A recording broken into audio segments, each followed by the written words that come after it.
Le cycle de l'azote. Alors, un de mes cycles préférés, mais probablement le plus complexe, c'est le cycle de l'azote. L'azote, c'est drôle parce qu'il est super abondant autour de nous, super indispensable à la vie, et pourtant, c'est la grosse galère pour plein d'êtres vivants d'y avoir accès. Et cette grande frustration de la vie, on va essayer de la comprendre maintenant. Tous les êtres vivants ont besoin d'azote, qui est un des ingrédients des acides aminés, et donc des protéines, ou encore des acides nucléiques, donc de l'ADN, de l'ARN ou de l'ATP. Et l'air autour de nous, c'est quasi que de l'azote. Vas-y, inspire un bon coup. Ben voilà, l'air que tu viens d'inspirer, c'était à 78% des molécules d'azote. C'était délicieux, non? Bon, le problème, c'est que la molécule d'azote N2, c'est donc deux atomes d'azote qui sont liés, mais ils sont liés par une triple liaison.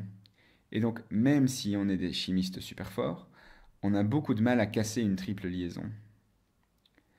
Les plantes trouvent donc leur azote non pas dans l'atmosphère, mais elles le puisent avec leurs racines quand il est sous forme d'ion ammonium, NH4+, ou d'ion nitrate, NO3-, dans la solution du sol. Oui, mais quoi, c'est qui parvient à faire passer de la forme N2 dans l'atmosphère à la forme ammonium NH4+? Ben, en fait, il y a deux phénomènes qui y parviennent. Le premier, c'est l'orage, et ça c'est trop bien. Et le deuxième, c'est certaines bactéries, qui portent des noms de super-héros comme Azotobacter ou Rhizobium. Et ces bactéries ont des enzymes incroyablement performantes et font sous nos yeux un processus qui émerveille encore aujourd'hui toute la communauté scientifique. Donc les plantes peuvent puiser de l'ammonium et du nitrate, mais à part quand le sol est inondé, les plantes le trouveront surtout sous forme d'ion nitrate. Et d'ailleurs, c'est comme ça qu'elles l'aiment le mieux. Sous forme d'ion nitrate parce que d'autres bactéries vont toujours oxyder l'ammonium en nitrate. Bon, maintenant que l'azote est dans la biosphère, il fait donc partie des molécules des vivants et il va remonter la chaîne alimentaire. Donc les plantes vont se faire manger par des animaux par exemple. Il va remonter la chaîne alimentaire jusqu'à être évacué dans l'urine ou dans les matières fécales ou dans la décomposition d'un organisme mort. Et là, les décomposeurs vont faire repasser cet azote incorporé aux molécules organiques à de l'azote minéral, donc sous forme d'ammonium ou de nitrate.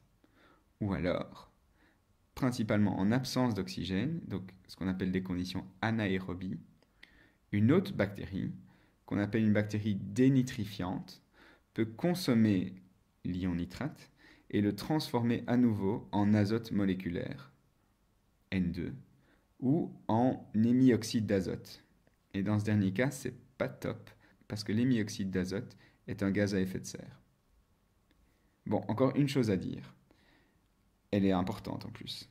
Les plantes ont particulièrement besoin d'azote pour pousser. C'est pour ça que l'azote, c'est le composant principal des engrais. Mais par contre, sous forme d'ion nitrate, il est peu retenu par les particules du sol, qui sont elles aussi chargées négativement.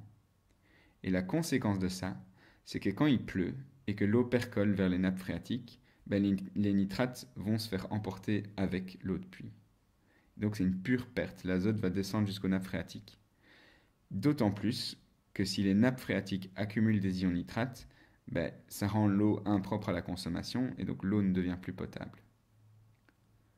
Et si, avec le ruissellement et l'érosion, les nitrates se font plutôt emporter vers les rivières ou vers les lacs ou vers la mer, ça mène encore à un autre problème, ce qu'on appelle l'eutrophisation. Mais ça, on en reparlera plus tard.